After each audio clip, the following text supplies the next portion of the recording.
స్వధర్మం అంటే ఓర్పుతో ఉండటం, అంటే పేషెన్స్తో ఉండటం, క్షమాభావం కలిగి ఉండటం, దయాభావం కలిగి ఉండటం, మరి సౌశీల్యం కలిగి ఉండటం, సచ్ఛీలత కలిగి ఉండటం, నిజం మాట్లాడటం, అంటే ప్రియంగా మాట్లాడటం,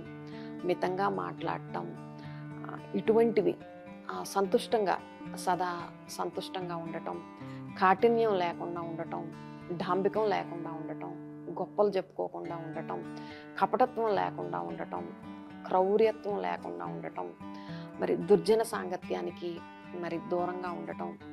మరి మితిమీరిన అత్యాశ, లోభం లేకుండా ఉండటం, ఇవన్నీ కూడా దైవగుణ సంపత్తి కిందకే వస్తాయి.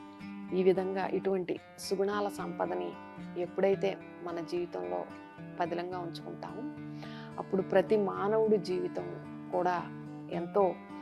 సుసంపన్నంగా ఉంటుంది, జాతి ఔన్నత్యంగా ఉంటుంది, అలాగే దేశం కూడా ప్రగతి పదంలోకి ప్రయాణిస్తుంది.